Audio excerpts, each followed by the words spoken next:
اعوذ باللہ من الشیطان الرجیم بسم اللہ الرحمن الرحیم۔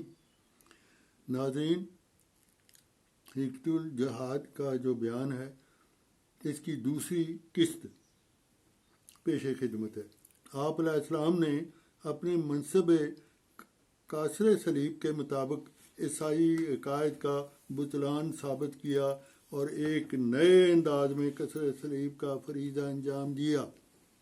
عیسائیوں کا بنیادی عقیدہ کفارہ ہے۔ وہ کہتے ہیں کہ نسل آدم نے ورثہ میں گناہ پایا اور چونکہ وہ اس موسی گناہ سے نجات نہیں پا سکتے، اس لیے خدا نے محبت انسانیت کے ناطے اپنے اکلوتے بیٹے کو دنیا میں بھیجا۔ وہ صلیب پر اپنی جان دے لعنتی موت قبول کرے اور دنیا والوں کو لعنت سے بچا سکے۔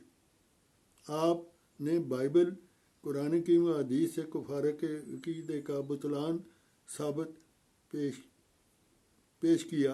اس کی تفصیل بعد میں آئے گی۔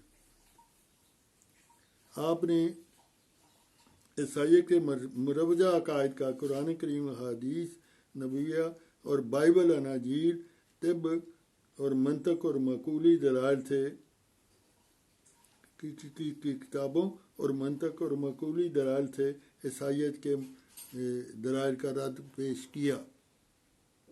آپ کے پیش کردہ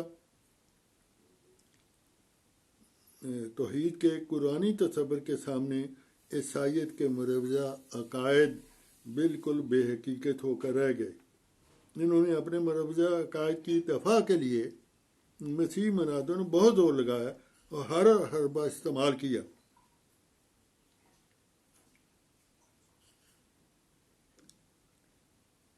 کہ کسی طرح یہ ٹوٹی ہوئی صلیب کا سہارا لے سکیں، مگر تقدیر الہی کا ان کا ساتھ دینے پر معمور نہ تھی۔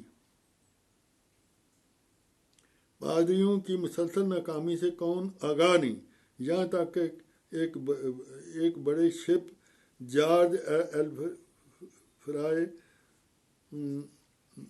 کی ہزیمت کا ذکر کافی ہے، جو مورخ حافظ محمد نقشبندی چشتی دہلوی نے اپنی شائع کردہ قرآن کے دیباچہ میں بیان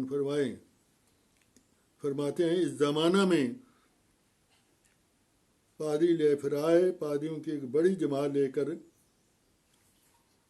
انگلینڈ سے چلا، یعنی تھوڑے عرصہ میں ہندوستان کہ میں عیسائی بنا لوں گا، ہندوستانیوں کو سب کو عیسائی بنا لوں گا۔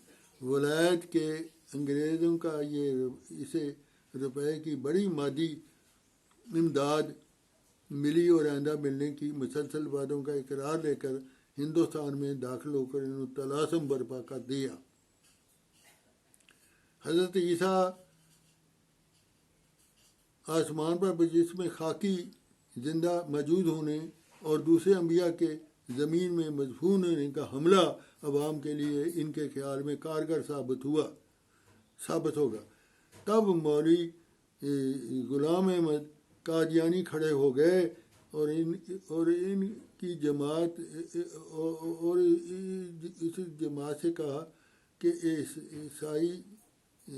اس کی جماعت، جو پادریوں کی جماعت سے کہا کہ عیسیٰ جس کا تم نام لیتے ہو وہ دوسرے انسانوں کی طرح فوت ہو کر دفن ہو چکے ہیں، اور جس عیسیٰ کے آنے کی خبر ہے وہ میں ہوں، بس اگر سعادت مند ہو تو مجھے قبول کر لو۔ اس ترکیب سے اس لے فرائے کو تنگ کیا کہ اس کا پیچھا چھڑانا مشکل ہو گیا، اور ہندوستان سے ولایت سے لے کر پادریوں کو شکست ہوئی۔ آپ علیہ السلام کے دلائل میں کتنا وزن ہے، اور صوفہ صاحب کا اور کتاب اللہ قرآن کریم کی تائید میں آپ کو کس قدر مدد ملی۔ نظارِ قدرت میں بھی آپ کے لیے نصرت کے سامان مہیا کیے، نور عقل نے بھی آپ کے براہین کو کس طرح تابناک بنایا، سب سے بڑھ کر تازہ نشانوں کے ساتھ خدا تعالیٰ کا کس شان کے ساتھ معین و مددگار ہوا۔ یہ سب کچھ آپ کی شورۂ آفاق کتابوں بالخصوص براہین احمدیہ مسیح ہندوستان میں آپ کی تحقیق کے سنجیدہ مطالعے کی کس قدر اندازہ ہو سکتا ہے۔ اہل علم صاحب فکر نے آپ کی اس عظیم الشان جہاد کلمی جہاد کا اعتراف کیا کہ انہوں نے اپنے تبصرہ میں تحریر کیا کہ آپ نے مفروضہ کام کس طرح عظمت و شان و شوکت کے ساتھ پورا کیا۔ اخبار وکیل امرتسر کے تبصرے کا ایک حصہ پیش خدمت ہے۔ اس طرح عیسائی یعنی مغربی طاقتوں کے اسلام پر حملے ہو رہے تھے، اور دوسری طرف مسلمانوں کی طرف سے ضعف مدافعت کا یہ عالم تھا کہ توپوں کے مقابل تیر بھی نہ تھے۔ حملہ اور مدافعت کا کبھی کوئی وجود نہ تھا کہ مسلمانوں کی طرف سے وہ مدافعت شروع کی جس کا ایک حصہ مرزا صاحب کو حاصل ہوا۔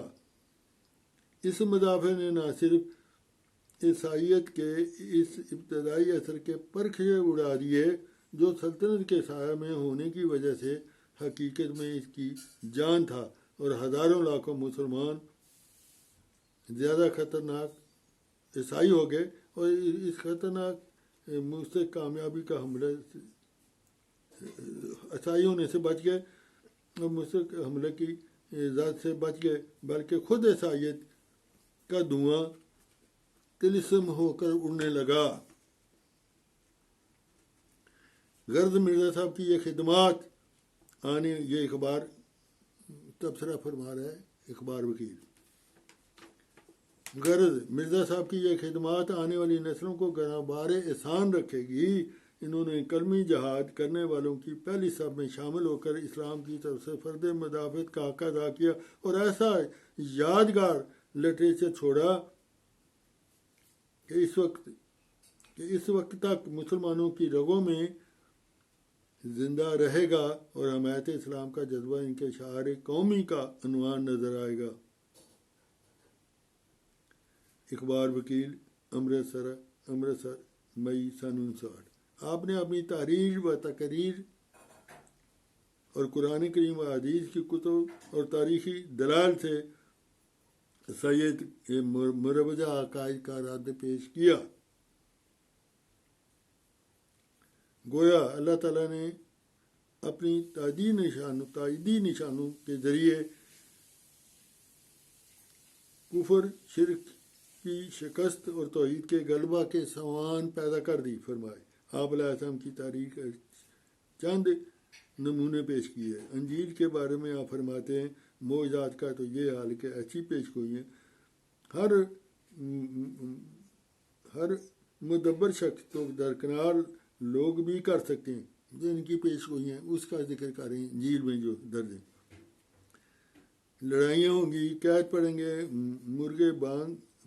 مرغ بانگ دے گا۔ ان پیش گوئیوں میں نظر کی جائے تو بے اختیار ہنسی آتی ہے۔ ان کو یہودی مسیح خدائی کا تسلیم کر سکتے ہیں، ان ایسی پیش گوئیوں پہ ایمان لا سکتے ہیں۔ خدائی کے لیے جبروت و جلال چاہیے جو خدا کے حسب حال ہے، مگر یسوع اپنی عاجزی اور ناتوانی میں ضرب المثل ہے۔ یہاں تک کہ کوئی پرندوں اور لومڑیوں سے بھی ادنا درجہ آپ رکھتا ہے، جو انجیل میں جو لکھا ہوا ہے کہ وہ کتنی بے بسی کی حالت میں بیان کر رہے ہیں، میں کس طرح بے بسی کی حالت میں ہوں۔ اب کوئی بتائے کس بنا پر مسیح کی خدائی کیوں کر تسلیم کی جائے، کس بات کو پیش کیا جاوے۔ ایک صلیب ہی ایسی چیز ہے جو ساری خدائی اور نبوت پر پانی پھیر دیتی ہے۔ جب وہ مصلوب اور ملعون ہو گیا تو کاذب ہونے میں کیا باقی رہا۔ یہودی مجبور ہے کہ ان کی کتاب میں کاذب کا نشان جو کاٹ پر لان دیا وہ صادق کیوں کر تسلیم کرتا ہے۔ وہ خدا سے دور ہو گیا، وہ اوروں کے گناہ کیا اٹھائے گا۔ عیسائیوں کی خوش اعتقادی پر افسوس آتا ہے، جب دل ہی ناپاک ہو گیا تو اور کیا باقی رہا۔ وہ دوسروں کو کیا وہ جب عقل و فکر سے کام لیتے تو مصلوب ملعون کے عقیدہ کو پیش نہ کرتے. یسوع کی خدائی کا اقرار کرنے سے ان پر موت آ جاتی. اب کثرت صلیب کے سامان کثرت سے پیدا ہو گئے ہیں اور عیسائی مذہب کا باطل ہونا ایک بدی مسئلہ ہو گیا ہے.